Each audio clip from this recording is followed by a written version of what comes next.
day to everyone. Welcome to the SPED GT Virtual Lakbay-Aral. Kids, I know that you miss going to different places because of the pandemic that we are experiencing right now and you just stay at home. Don't worry because we are going to go to different places here in Pampanga. In this activity, you will not only enjoy, but you will learn many things from it. So, what are we waiting for? Let's go!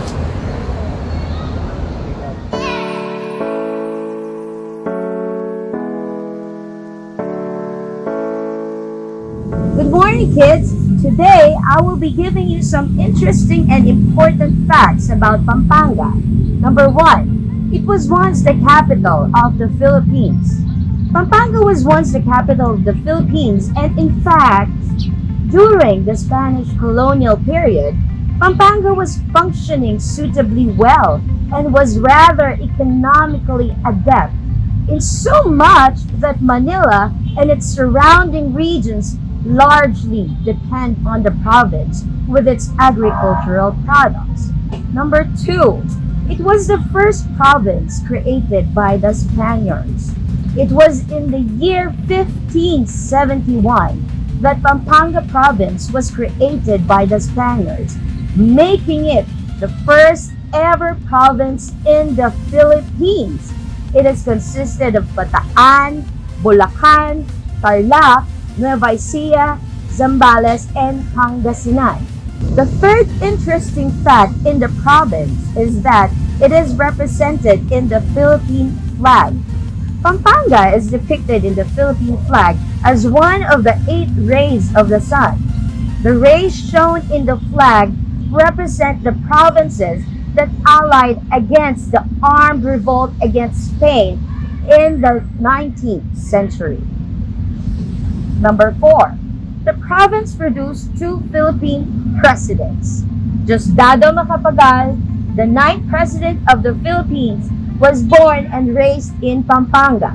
His daughter, Gloria Macapagal Arroyo, the 14th president of the Philippine Republic, and consequently the first woman president, was also a native of Pampanga. Indeed, Pampanga produced its fair share of politically inclined individuals. The fifth interesting fact in Pampanga is that Kapampangas are deeply religious. Most Kapampangas are devout Catholics, but whether they are a practicing Catholic or not, there is little to no doubt that the locals take their faith to the extreme. The province is known for their annual Good Friday tradition of flagellation and crucifixion that continues to draw huge crowds of both locals and tourists up until today. While the province's Good Friday ritual is not sanctioned or even recommended by the religious leaders in the country, the rather gory events is still attended routinely by many Catholics all over the world. The sixth interesting fact is that the province has 17 festivals in total. Pampanga has at least 70 festivals today, which celebrate a wide range of themes. These themes include religious or public statements, or it might even be a culinary theme given the province's reputation. Some of the most popular festivals are the Philippine International Hot Air Balloon Festival, which is held every February. The seventh interesting fact in Pampanga is that the province has its colorful share of mythical creatures and folklore. Like any other Philippine province, part of Pampanga's culture is patterned after the mythical creatures and folklore. Some of these mythical creatures, such as Kalariot, Laho, Makukudtud, to name a few, were used to regale tales and stories to children, or perhaps to scare them into finishing their supper or taking their afternoon naps. Even the revered and most famous Mount Araya, which remains to be Pampanga's renowned landmark to this day, has its mythology and folklore story as well.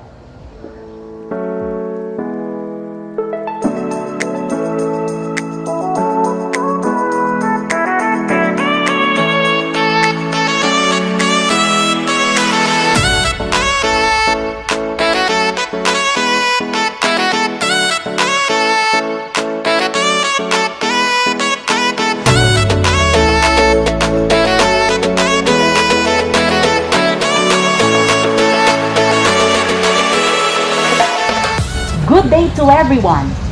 We are now here at the Betis Church. Whenever we say guagua, one cannot help but to think of the different places of worship, especially churches. And do you know that the Betisenians are very religious people? So one particular church in the country that comes to mind is what we call the St. James the Apostle Parish Church, which is more popularly referred to as the Betis Church.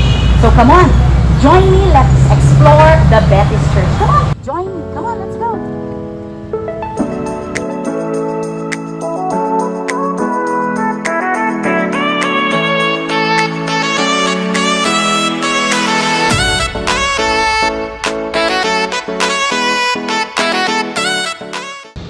Betis Church is located here in Guagua, Pampanga, and the title Sistine Chapel of the Philippines is often attached to it. A Baroque church under the Archdiocese of Pampanga, the church was built around 1660, and its structure at that time was made out of wood and stucco. Because of the light materials of the church, fire broke several times during that period until they decided to rebuild it using concrete materials around 1770.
In 1908, the rectory of the church was burned with fire, and all the documents about baptism and historical catalogs of the church turned into ashes. The extensive beautification of the interior part of the church was done. Father Santiago Blanco, 1939, with the interior ceiling being painted by the famous Anak Bacolod, a relative of Juan Crisostomo Soto by the name of Isidro Soto, who was mentored by Dr. Sihuko. Isidro, nicknamed Doro Soto, actually painted the artwork on the ceiling itself.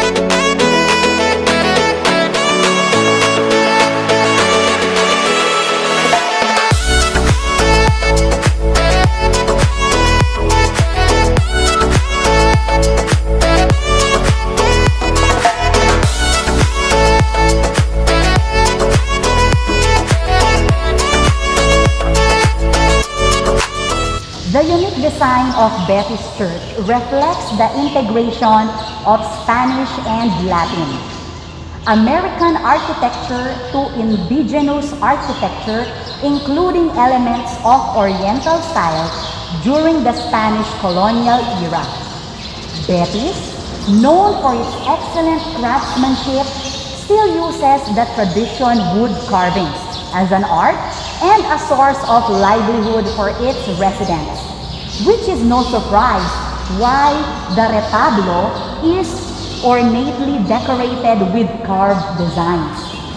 The religious frescoes in the ceiling And the murals on the wall, with its intricate sculpture and paintings in gold dust, are reminiscent of the Renaissance age of European art. One can already behold the majesty of its ceiling, walls, and the altar from the church's nave.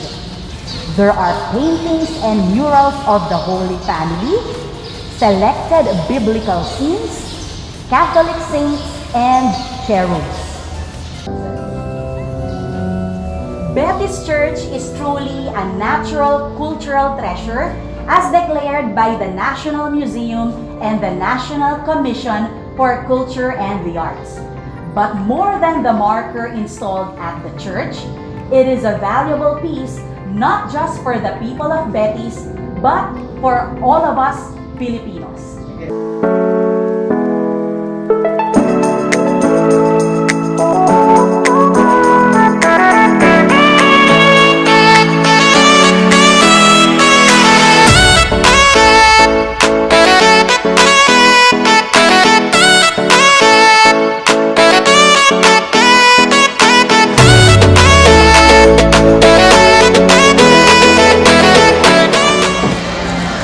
Welcome to Betis.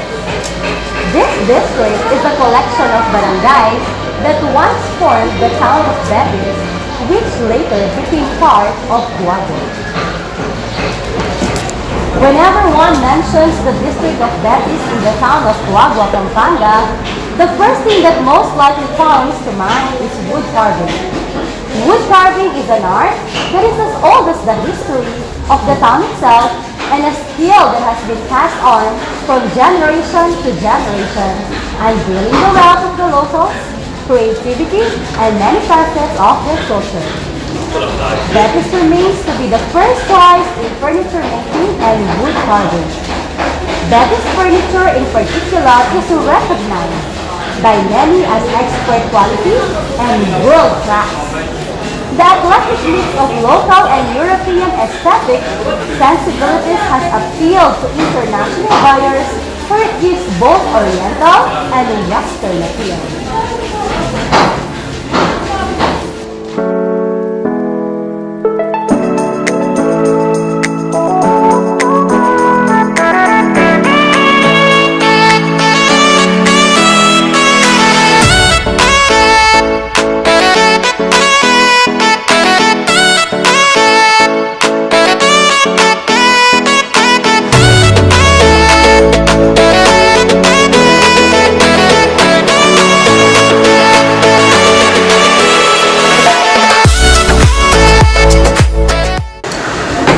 Woodwork in Betis is the source of income of many families. Helping the woodcarvers is an anti-poverty approach as it is a presentation of a legacy that made the place famous. One of the known woodcrafts in Betis, Guagua, is J.D. Betis Woodcrafts, which has several showrooms and number of workshops. A tour of their workshops let us see how they are meticulously and intricately designed furniture and other wood products are made. These wood products are being exported to other countries. Indeed, the town of Betis is one of the best places to shop for expert furniture and wood products. Check them out if you plan to build a new home and showcase the exquisite workmanship of the Kapampangans in your home. Let's have a short interview with one of the wood carvers of this shop.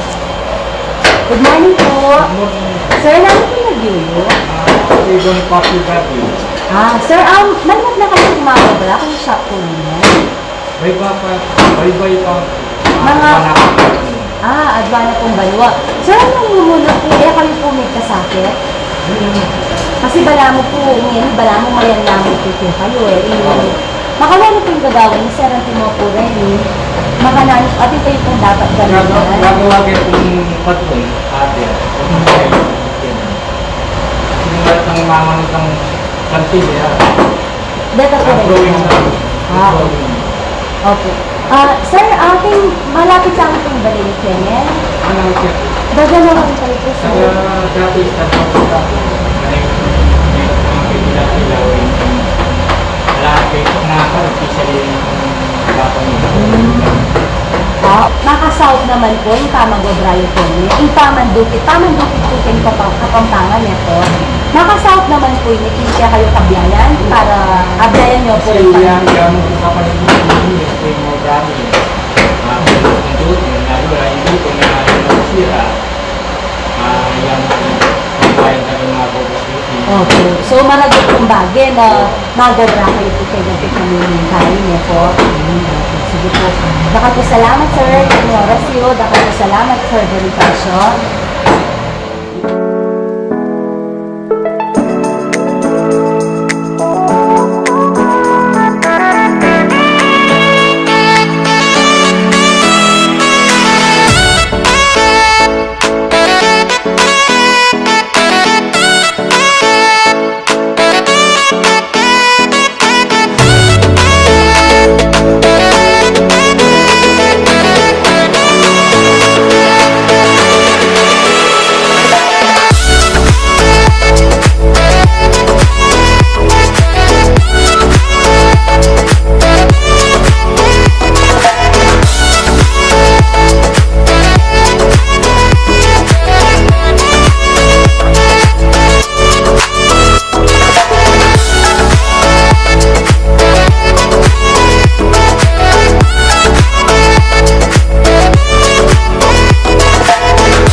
Kanina po ay nagkaroon tayo ng maikling interview kay Sir Bonifacio, ang isa sa kanilang wood carvers.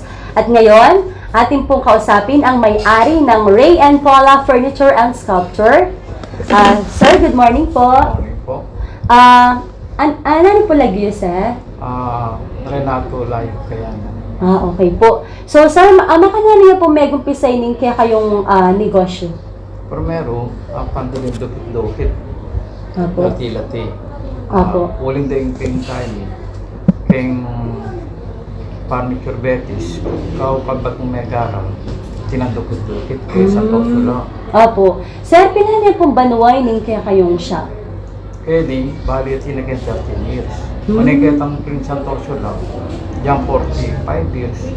So, pangadwayo na pong Bali, branch. maglaar kasi kang tanay ka-display. Opo. Nagsawo. Atang kami dito po. Pero po itang umpisa, sir, nano po itang gewayo pa mo po? Makalina na po ba karakal? O nano po yung inumpisa yung dinukit? Pero meron natila-tila ang pipatungan sa ito. Ito po yung pag-umpisa na naman. Mga niya po. Taka, gagetang di nakalagyan, di nakalkulente, rekomendara pa. Nagana ngayon. Meron ka lupit lang yung tao. Opo. Ngayon po, sir, as of now, pilano po rin tao yung magobra po kayo siya? Ngayon dati, 14, no? Siyempre magkay. Pandemic po na? Hindi ka order dito. Okay po. Ngayon, dagyan dito ka tao. Minapit ka tayo 23. Pero nako man po may apektuhan kay daranasan tampong pandemic ngayon eh. I-epekto maragol. Lalo-lalo na rin magobra. Opo. Isa lang magobra, larang atuwa niya. Kita ka sa open. Pero ngayon po sir, makabawi na kayo po. Pansamantala, dito may pamakay. Dati ngayon, pandemic, nakalupa na dito. Opo. Ngayon yung kaya-yari mo na yung kaya. Dito ang mga donors, medyo may nga lugilan mo kayo negosyo. Opo. Yan yung kaya lugulugan. Opo. Pero po sir, ini pong kaya kayong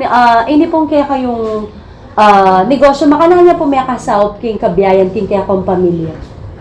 Muna, darakal ka kilala. O tangkay, komendara ka agad may ngayari. Opo. Diyang anak, diyang mag-aarala, ating darabong atitip. So ini po itang linabas yung bang makapag-aral na po rin anak niya po. Oo. Uli na po ng negosyo yung po. Oo. Opo. So, dakal po salamat, sir. We hope for the best king kaya kayo pong business. Thank you very much po. Thank you po.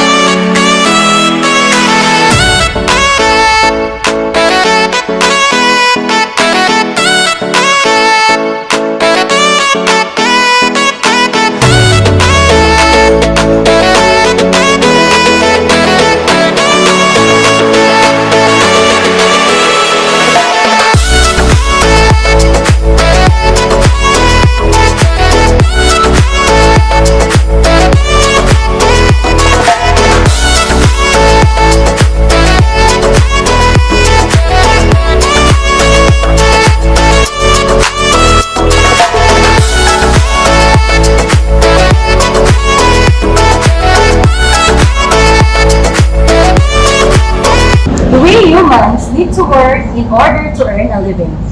Our work serves as our way to earn in order to meet our needs. We have different jobs.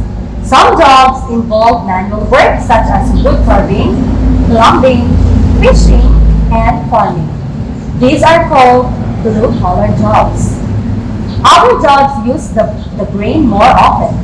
For example, manager or accountant sits all day in his or her desk and works on the computer. These are called white-collar jobs. Wood carving is a blue-collar job. Wood carvers use their hands to carve on wood the things customers like to be done. Kids, did you know that Betis is known to be the furniture making and wood carving center, not only of Pampanga, but of the entire Luzon? Wood carving in Kapampangan is Tamandukin, and woodworking is called Tamaganduan. There you have it. I hope you've enjoyed going to different places here in Pampanga. I know you've learned many things about the history of Pampanga, and you've enjoyed going to Betis Church and Betis Wood Crafts. So I hope that you will join us for another round of Lakbay-Aral. So next week, we shall go to RD Music Store, Lubao Bamboo Eco Park, and the other one which is Museum, Diosdado Macapagal Museum. So I hope that you will watch out for that. Thank you very much. So I hope that you stay safe and stay at home. Bye-bye!